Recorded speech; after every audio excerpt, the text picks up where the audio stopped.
Hello मेरे प्यारे बच्चों, again we are most welcome trading academy. आपका हमारे यूट्यूब चैनल ट्रेडिंग एकेडमी में फिर एक बार जोरदार स्वागत है मेरे प्यारे बच्चों। आज का जो बहुत धांसू टॉपिक है वो है वैद्युत द्विध्रुव के कारण निरक्षीय स्थिति में किसी बिंदु पर वैद्युत क्षेत्र की तीव्रता। ठीक है, तो जो वैद्युत द्विध्रुव के कारण निरक्षीय स्थिति में किसी बिंदु पर वैद्युत क्षेत्र की तीव्रता होती है, ठीक है, माने electric field due to dipole on the bisector of dipole. ठीक है, तो निरक्षीय स्थिति में किसी बिंदु पर वैद्युत क्षेत्र की तीव्रता का व्यंजक जो है ये एग्जाम में 2017, 2020, 24 और 25 में आया हुआ है। ये हमेशा पूछा जाता है, तो इस पे हम लोग चर्चा करेंगे। अभी तक हम लोग वैद्युत द्विध्रुव के कारण अच्छी स्थिति में वैद्युत क्षेत्र की तीव्रता का व्यंजक प्राप्त किए थे। अब निरक्षीय स्थिति में हम लोग चर्चा करेंगे। चलिए पहले क्या करेंगे मेरे प्यारे बच्चों, जो वैद्युत द्विध्रुव है पहले हम लोग एक वैद्युत द्विध्रुव बनाएंगे। ये है आपका O पॉइंट है, मिडल पॉइंट। ये है माइनस क्यू आवेश, ये है प्लस क्यू आवेश। ठीक है, अब यहाँ पर क्या करेंगे कि वैद्युत द्विध्रुव, ये दूरी पूरी दूरी क्या होती है 2l होती है। वैद्युत द्विध्रुव की रचना कब होती है? जब दो समान परंतु विपरीत प्रकार के आवेश एक दूसरे से अत्यंत दूरी पर स्थित होते हैं तो वैद्युत द्विध्रुव की रचना करते हैं। तो ये डिस्टेंस आपकी l हो जाएगी, ये, और ये भी डिस्टेंस क्या हो जाएगी, l हो जाएगी। अब परपेंडिकुलर ऑन द बाइसेक्टर मतलब ये आपका यहां से परपेंडिकुलर ड्रा करना ऐसे यहां पे इस बिंदु पर मतलब इस डायपोल के मिडल पॉइंट से हम किसी इस वाले लाइन पे कहीं भी हम वैद्युत क्षेत्र की तीव्रता निकालना है, किसी पॉइंट निकालिए, चाहे यहाँ निकालिए, चाहे यहाँ निकालिए, यहाँ निकालिए। तो सपोज दैट जो है यहाँ पे एक बिंदु हम ले रहे हैं P, क्या ले रहे हैं P, और इसी पॉइंट P पर हमको वैद्युत क्षेत्र निकालना है, इस पॉइंट से। ठीक, ये दूरी मान लीजिए x डिस्टेंस है, ये जो है डायपोल के मिडल पॉइंट से कितना दूरी पर है, x डिस्टेंस पर है, x डिस्टेंस पर है मेरे प्यारे बच्चों।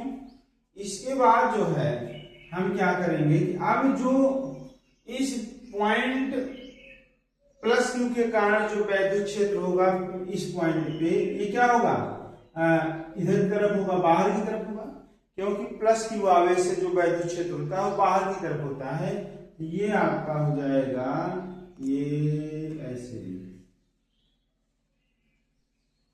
ये, इसके बाद ये आपका बाहर की तरफ ये होगा। ये मान लीजिए जैसे, देखिए थोड़ा डायग्राम बनाने में दिक्कत हो रही है, ये है आपका, आवाज आ रही है। इसके बाद ये दूरी हमने माना r, क्या मान लिया, r मान लिया। अब देखिए जो माइनस क्यू आवेश के कारण जो वैद्युत क्षेत्र होगा, कहां पे होगा, जो माइनस क्यू आवेश के कारण होगा वो क्या होगा, वैद्युत क्षेत्र की डायरेक्शन, वो जो है वैद्युत क्षेत्र की तरफ, सॉरी ये माइनस क्यू आवेश की तरफ होगी।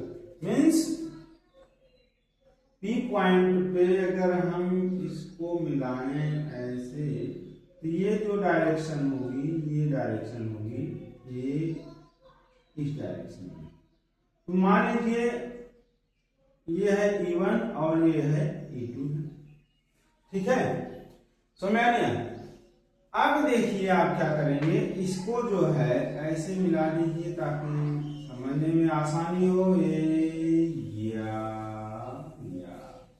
ठीक है, अब ये दूरी x, ये दूरी r, तो ये भी आपको r हो गई। ठीक, अब देखिए ये जो पॉइंट यहाँ पे है, पॉइंट ये सपोज दैट ये P है, इस P पॉइंट पर जो वैद्युत क्षेत्र होगा उस पे प्लस क्यू आवेश कारण बाहर की तरफ, माइनस क्यू आवेश कारण अंदर की तरफ होगा। तो ये ऐसे इसको आगे की तरफ जो है हम लोग करते। तो अब देखिए क्या होता है कि दोनों के कारण जो नेट वैद्युत क्षेत्र होगा, अब यहाँ पे इसके दो कंपोनेंट होंगे, पहले ये r हुआ, ये r हुआ। तो यहां से जानते हैं ये एंगल अगर थीटा है ऐसे आप ऐसे जो इसका नेट होगा E1 और E2 का जो नेट होगा ये ई नेट की डायरेक्शन ये होगी ई नेट। ठीक है, ये एंगल थीटा एक अंदर बराबर है भाई, ये एंगल थीटा। ठीक, अब ये एंगल थीटा तो ये भी एंगल क्या हो जाएगा थीटा। ठीक है, बात समझिए मेरी। अब यहाँ पे क्या होगा कि जो आपको R निकालना है, R बराबर क्या हो जाएगा, ये डिस्टेंस, ये देख रहे हैं समकोण त्रिभुज आपको दिख रहा है, R square is equal to L square plus x square. ठीक है, कर्ण का वर्ग बराबर लंब का वर्ग धन आधार का वर्ग, तो R बराबर यहां से क्या हो जाएगा, R बराबर होगा आपका under root x square plus L square. ठीक है, लेकिन अब E1 और E2 इसके दो कंपोनेंट होंगे यहाँ पे जो एंगल थीटा, एक वर्टिकल कंपोनेंट एक हॉरिजॉन्टल होगा। कौन कौन से कंपोनेंट होंगे, एक वर्टिकल कंपोनेंट होंगे एक हॉरिजॉन्टल होंगे। देखिए जो E1 का ये जो E2 का जो यहाँ कंपोनेंट होगा ये हो जाएगा आपका E2 cos थीटा, यहाँ पे हो जाएगा E1 cos थीटा। ये जो और जो इसके ये कंपोनेंट होंगे ये वाले ये हो जाएंगे E1 sin theta E2 a। जैसे यहाँ पे देखिए फिगर बना के मैं एक बार और समझा दे रहा हूँ। अब जैसे इसके दो कंपोनेंट होंगे यहाँ पे, अब ये इधर जो अब जो माने नेट वैद्युत क्षेत्र होगा वो क्या होगा, इन E1 और E2 के कारण ऐसे इस डायरेक्शन होगा। मतलब यहाँ पे जो है E नेट जो होगा, अब इसको E1 और E2 के दो कंपोनेंट होंगे, एक हॉरिजॉन्टल एक वर्टिकल, तो एक E cos थीटा एक E sin theta. E sin theta इसके यहाँ पे इसका हो जाएगा E1 sin थीटा और इस नीचे की तरफ हो जाएगा यहाँ पे E2 sin थीटा। ठीक है, यहाँ पे E1 sin थीटा और यहाँ पे E2 sin थीटा और यहाँ पे हो जाएगा E1 cos थीटा और E2 cos थीटा। ये सेम डायरेक्शन में है, E1 और E2 तो जुड़ जाएंगे।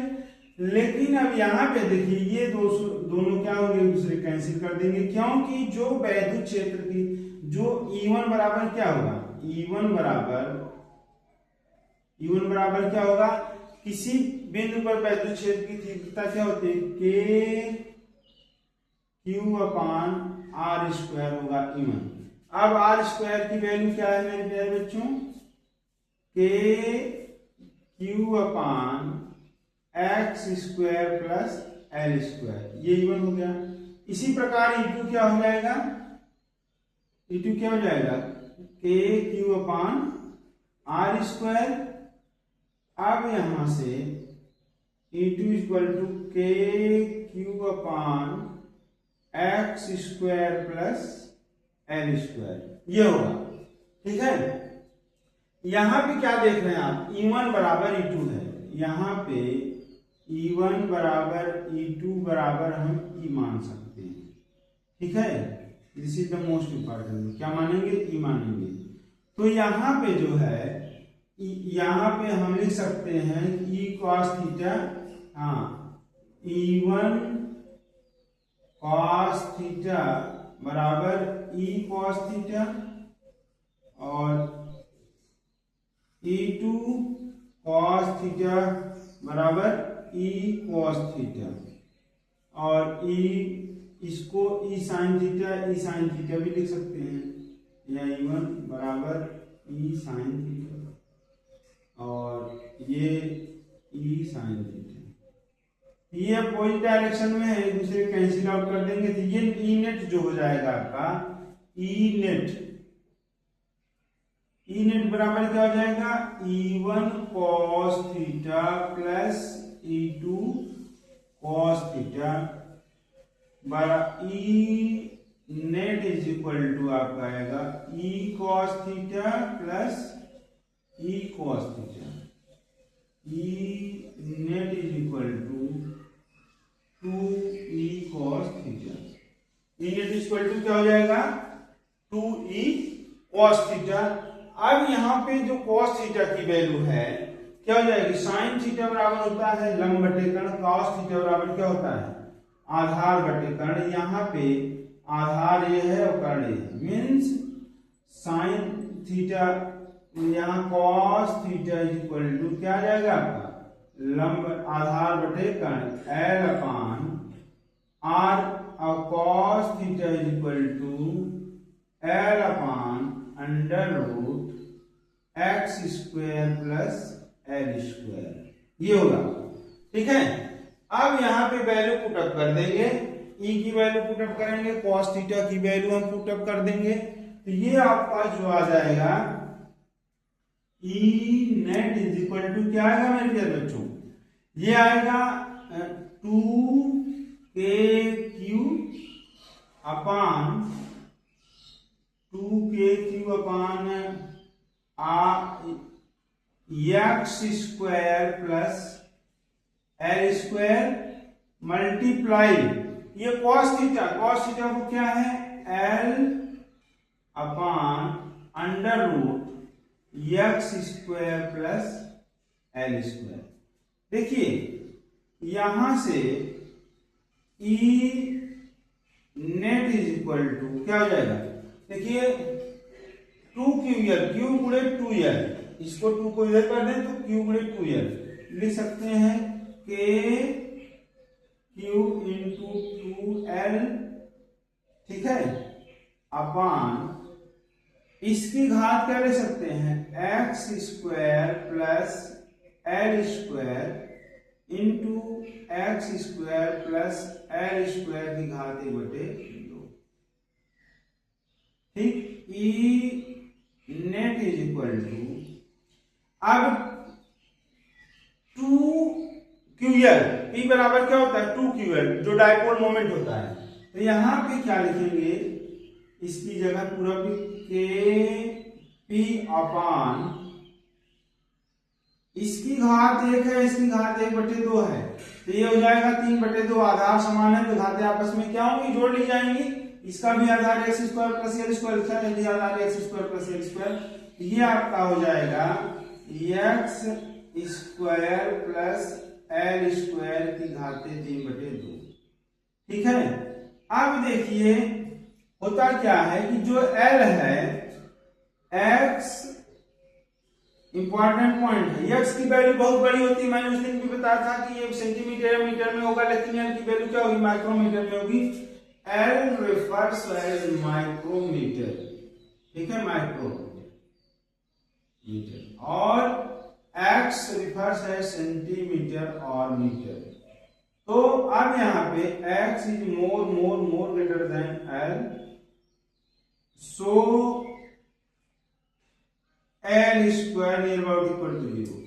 जब x की वैल्यू क्या है बहुत बड़ी है L से, L की वैल्यू बहुत छोटी है 10⁻⁶ माइक्रोमीटर 10⁻⁶ मीटर, जब इसको स्क्वायर करेंगे 10⁻12 और छोटी हो जाएगी, उसको निग्लेक्ट कर लेंगे, नियर अबाउट 0 मान लेंगे L स्क्वायर को, तो E net is equal to KP upon ये हो जाएगा आपका एक्स स्क्वायर पावर 3/2, 2 से 2 का cancel, E net is equal to KP upon x cube.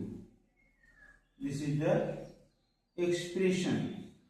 ये आपका फाइनल रिजल्ट आया, ये आपका क्या आया फाइनल रिजल्ट आया हुआ है। अब देखिए होता क्या है,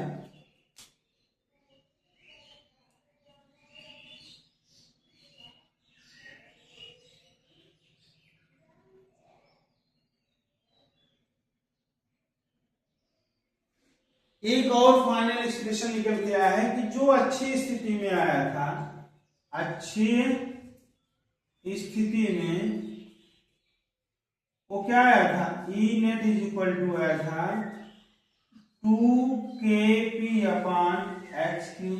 और निश्चित स्थिति में क्या आया, ये इतना है। मीन्स जो आपका ई नेट होगा, ठीक है, E axial is equal to 2 into E equatorial. Means अच्छी स्थिति में जो वैद्युत क्षेत्र की तीव्रता होती है वह निरक्षीय स्थिति की दोगुनी होती है। कितना होती है, दोगुनी होती है। अगर सेम डिस्टेंस पर हम लोग कैलकुलेशन कर रहे हैं तो कि अच्छी स्थिति में जो वैद्युत क्षेत्र की तीव्रता होती है वो निरक्षीय स्थिति की दोगुनी होती है। देखिए मेरे प्यारे बच्चों, एक बार फिर हम लोग जो है इस पे देख लेते हैं कि वैद्युत उद्युक्त के कारण निरक्षीय स्थिति में किसी बिंदु पर वैद्युत क्षेत्र की तीव्रता कैसे निकालेंगे। तो इसके लिए हम लोग क्या करेंगे, पहले डाइपोल बनाएंगे। डाइपोल में क्या होता है कि दो समान विपरीत प्रकार के आवेश एक दूसरे से अत्यंत दूरी पर स्थित हो। यहाँ पे -q और +q चार्ज को हमने क्या किया कि 2l दूरी पर रख दिया। इसके बाद इसके परपेंडिकुलर बाइसेक्टर खींचा, मीन्स एक लंबवत खींचा इसके मध्य बिंदु मिडिल पॉइंट, ये लंबवत हो गया। अब यहाँ से इस वो पॉइंट से x डिस्टेंस पर कोई बिंदु P लिया जहां पर हमको क्या करना है, वैद्युत क्षेत्र की तीव्रता निकालना है।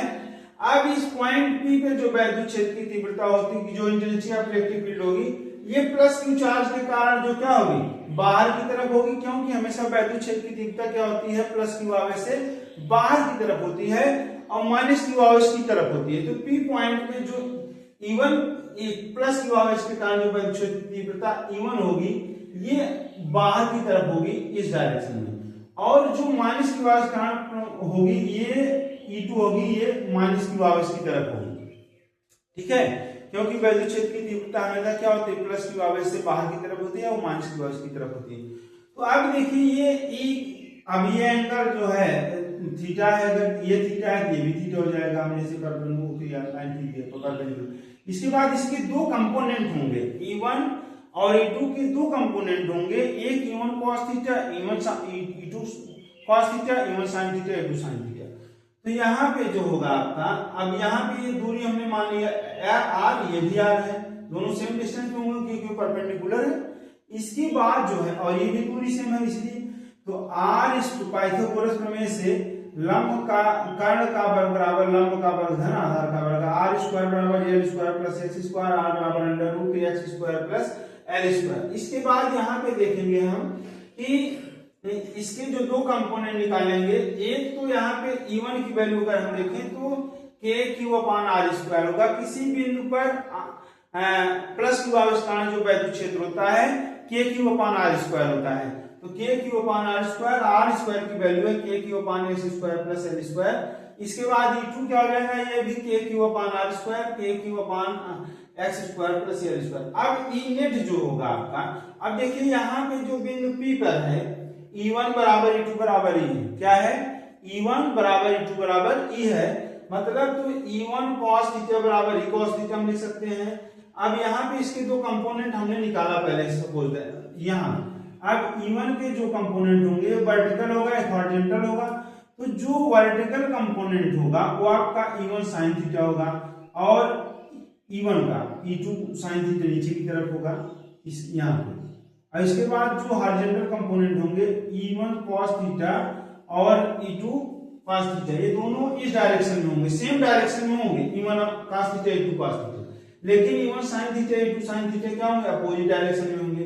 भाई ये जब अपोजिट डायरेक्शन में होंगे तो E1 sin थीटा और E2 sin थीटा क्या होंगे, क्योंकि E1 बराबर E2 है, यहाँ पे E1 बराबर E2 है, तो ये E1 बराबर E2 बराबर ही लिख सकते हैं, हमने मान लिया। तो E sin थीटा और E sin थीटा ये हुआ, E1 sin थीटा बराबर E sin theta, E2 sin theta बराबर E sin थीटा। तो दोनों एक दूसरे को क्या करके देंगे मेरे प्यारे से बोलो, कैंसिल आउट कर देंगे। तो इनके कारण जो नेट वैद्युत क्षेत्र होगा 0 होगा इस जो कंपोनेंट का, लेकिन इनके कारण होगा E1 E नेट बराबर E1 cos theta + E2 cos theta. तो यही हमने लिखा E net = E1 cos theta + E2 cos theta. E1 की जगह E cos theta + E cos theta. E net बराबर 2E cos theta, E net बराबर 2kq/, अब x² + l², E की वैल्यू जो है। इसके बाद cos थीटा, अब cos थीटा की वैल्यू यहां से निकालिए आप लोग आराम से कि cos थीटा बराबर sin थीटा बराबर लंबा बटे कर्ण, cos थीटा बराबर आधार बटे कर्ण। ये आपकी हो गई cos थीटा बराबर L upon R, L upon R की value under root x square plus L square, तो ये हो गया आपका। इसके बाद E net is equal to KQ, यहाँ पे KQ और 2L को एक साइड में ले लिया, under root x square plus L square bracket में x square plus L square घाते 1/2। अब 2QL बराबर होता है डाइपोल मोमेंट, मींस जो डाइपोल मोमेंट होता है, डाइपोल मोमेंट P बराबर क्या होता है 2QL। तो हमने इसकी जगह P रख दिया, तो E नेट इक्वल टू क्या आया KB upon x square plus L square की घाते 3/2। अब बात ये कहानी शुरू होती है कि जो x की वैल्यू होती है वो बहुत बड़ी होती है, लेकिन L की वैल्यू क्या होती है बहुत छोटी होती है, तो L square can be neglected 0। तो यहाँ पे जो E नेट हो जाएगा KP अपॉन, अब यहाँ पे ये जब 0 होगा तो x स्क्वायर की घाते 3/2 बचा, अब जब 3/2 बचा तो 2 से 2 कैंसिल हो गया, E नेट बराबर KP अपॉन x क्यूब हो गया। अब अच्छी स्थिति में क्या हो, अच्छी स्थिति में जो वैद्युत क्षेत्र होता है E नेट बराबर 2KP अपॉन x क्यूब होता है। निरक्षी स्थिति में आपका ये होगा, इसका मतलब होता है कि अगर सेम डिस्टेंस पर हम डाइपोल मोमेंट निकालें, x की वैल्यू अगर सेम हो अच्छी होने स्थिति में, तो जो अच्छी स्थिति में वैद्युत क्षेत्र की तीव्रता होती है वो निरक्षी स्थिति के वैद्युत क्षेत्र की तीव्रता की दोगुनी होती है। इसलिए हमने लिखा E axial equal to 2 into E equatorial. ठीक है, ये हुआ आपका मेरे प्यारे बच्चों। और इसके बाद जो है इक्वेटोरियल, और हम लोग आगे जो है इस पे बहुत ढेर सारे क्वेश्चन भी करेंगे, और तब तक इसको आप लोग जो नोट कर लीजिए। अब आपका ये चैप्टर समाप्त ही हो गया है, और अगर कुछ और बचा होगा तो नेक्स्ट वीडियो में हम देख लेंगे। बाकी हम अच्छे अच्छे क्वेश्चंस करवाएंगे, और मैं तो सोचता हूँ कि आप लोगों को कंपटीशन जी एडवांस तक ले चलूँ, लेकिन यह है कि बच्चे जो है डर जाते हैं क्वेश्चन को देख करके। ठीक है, तो इसलिए आप लोग कोशिश करिए कि एक एक पॉइंट को समझिए, और ये तो बहुत ही इंपॉर्टेंट है, very very important. This is the coming soon, ये आने वाला है 2027 में। ठीक है, ये वेरी वेरी इंपॉर्टेंट है मेरे प्यारे बच्चों। और एक आप लोगों से अनुरोध है कि आप लोग जो है इस KTN एकेडमी को लाइक सब्सक्राइब और ढेर सारा कमेंट्स करिए, ताकि जो है हम भी भविष्य में आपके लिए और बेहतर सुविधाएं दे सकें। और इसी के साथ में जो है वीडियो डिस्कस करने जा रहा हूँ। धन्यवाद।